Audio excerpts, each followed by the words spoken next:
When King David came to Bahurim, there came out a man of the family of the house of Saul, whose name was Shimei, the son of Gera. And as he came, he cursed continually. And he threw stones at David and all the servants of King David. This is the second week of doing good.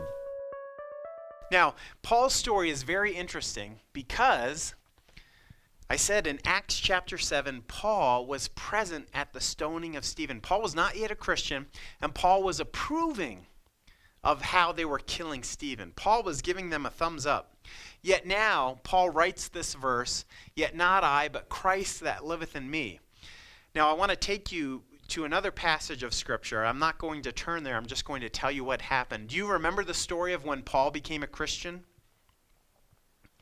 Paul was on what was called the Damascus Road, and I think he was on a journey to kill more Christians, basically. But what happened was that Christ met him on that Damascus Road. And what did Jesus say to Paul? But Jesus said, remember his name was Saul at the time, "Saul, Saul, why do you persecute me?" That's interesting. Because according to the Bible that we read, Saul never persecuted Christ. Saul persecuted other Christians. So Saul was persecuting and killing other Christians like Stephen, and yet Jesus said to him, "Why do you persecute me?" You see, anytime someone persecutes a Christian, what they're really doing is persecuting Christ himself.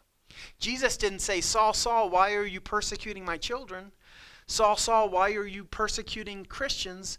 But why are you persecuting me?" So Paul learned an important lesson there. He learned that in any situation where we are dealing with our enemies, there are two people present. And the two people that are present are not me and my enemy, but the two people present are my enemy and God. See, God, just like in the Footprints poem, God is present in each and every situation, especially in those situations where we are dealing with our enemies. So David and his men went on the road, while Shimei went along the hillside opposite him, and cursed as he went, and threw stones at him and flung dust. And the king and all the people who were with him arrived weary at the Jordan, and there he refreshed himself.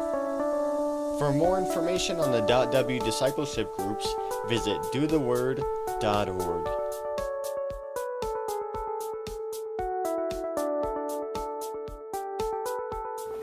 Hear the word, do the word. .w